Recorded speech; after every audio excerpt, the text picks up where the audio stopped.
So very occasionally I have this fantasy about becoming a self-made multi-billionaire and then getting invited back to my school reunion. And I know if that were to happen, then I would definitely fly in a helicopter there. I would land, I'd be wearing an Armani suit. I picture it sort of, I'd open the door of the helicopter and just like a whole load of cash would just fall onto the sports pitch, and I'd wander out and I'd say, "Ha, I told you so. I knew I'd become somebody. Look at me now." And sadly, the reality is starkly different from that. I have ended up becoming a vicar. If my school had a reunion, I'd have to drive there in my 7-seater family wagon. I would open the door of my car and a flood of my children's half-eaten snacks would fall onto the pavement and nobody would be impressed. But certainly the feeling of being able to say, "I told you so," even in the fantasy, is good. And I know if I were Jesus in the resurrection stories, that is how I would be behaving. I would be going to all the people that doubted me, all the people that had questions, and I would say, "Ha, I told you I was the Son of God. Look at me now." And what I find fascinating about reading these stories is that Jesus is the all-powerful Son of God. He has just defeated death itself. He is about to ascend to heaven and sit at the right hand of the Father and become the rightful ruler of the entire universe. And who, in this moment before he ascends, does he choose to reveal himself to? First of all, he reveals himself to failures. Simon Peter messed up big time just before Jesus died. He denied, famously sort of just absolutely bottled it at the crucial moment. I've never seen that guy before in my life. This is Rocky, on whom the church was meant to be built, just pretending he'd never even laid eyes on Jesus and had no idea who he was. And for Peter, I think that moment obviously held a mirror up to him about his own selfishness and his own brokenness.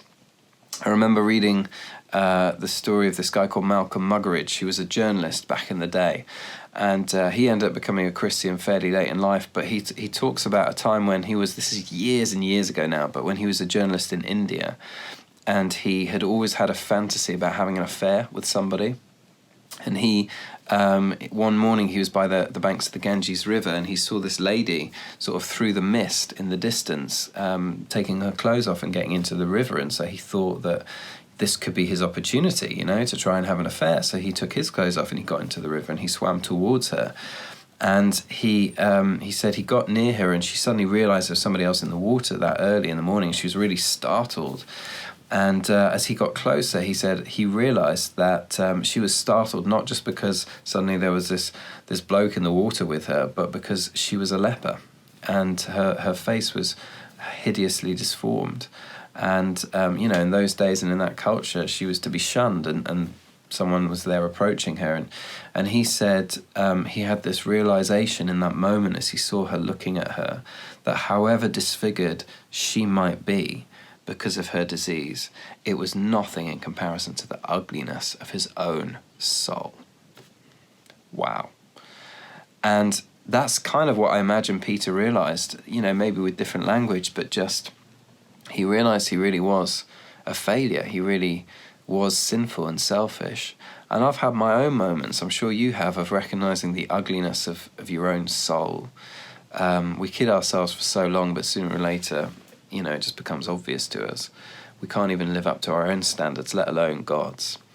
And what we have here is Jesus appearing to Peter, the failure, because his love is for failures and it's for broken people, and we're the ones he died for. I find that to be tremendously comforting. Second group of people that Jesus appears to, the frightened.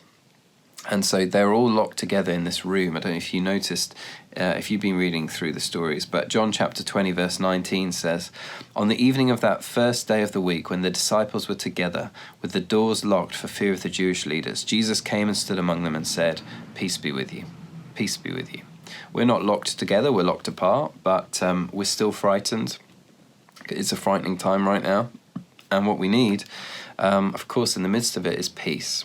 And what Jesus doesn't say is, hey guys, don't worry, you're not going to have any issues, it's going to be absolutely fine. He doesn't say that because he knows that they're going to be persecuted, he knows they're going to have challenges.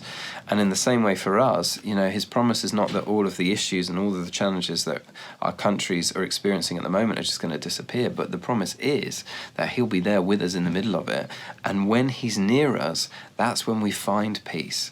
Peace is not this thing that arrives from Amazon that we can order online and, someone will drop it off who's socially distanced from us. It's from proximity to him. Peace comes from being near to him.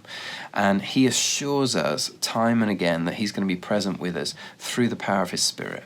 So one of the things that, again, I love about being Jesus' follower is that he's alive today. This isn't just stuff that he did 2,000 years ago. He's not doing anymore. He still walks into our locked houses today with his peace. And if you need to ask him for that today, it's as simple as, Lord, I need this. Would you give it to me? And then the third group of people that he appears to in these chapters in John are the sad. And this is Mary Magdalene. And Mary is obviously, her whole life, her world was changed by meeting Jesus. And just the joy and the liberation that came to her as a result of the way that he treated her was astonishing. And then that got ripped away from her when Jesus was killed. And we know the story of the resurrection, so we're not surprised by Jesus sort of appearing. But for the people that were living the story, this was unexpected. And so there's this beautiful picture of her in the garden, and she's just looking for Jesus' body. Even his body seems like it's been taken from her. She can't minister to it, and she's full of grief. And then Jesus appears to her. She doesn't realize it's him.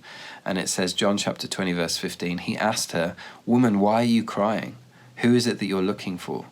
Thinking he was the gardener, she said, "Sir, if you've carried him away, tell me where you have put him, and I will get him." Jesus said to her, "Mary."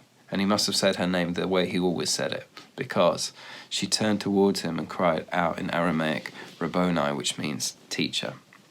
It's you. And then the very next thing Jesus says is, "Don't hold on to me, Mary, don't hold on to me." So, which means she grabbed him, basically. He appears to those of us who are sad. And again, what he gives us in those moments is not this kind of like, hey, just cheer up, it's all going to be okay. What he gives us, even as what he gave to Mary, is himself. He gives us his presence. And it doesn't mean we won't have times when it's hard or sad. We will. But we'll have them with him. And that makes it bearable. He's alive today.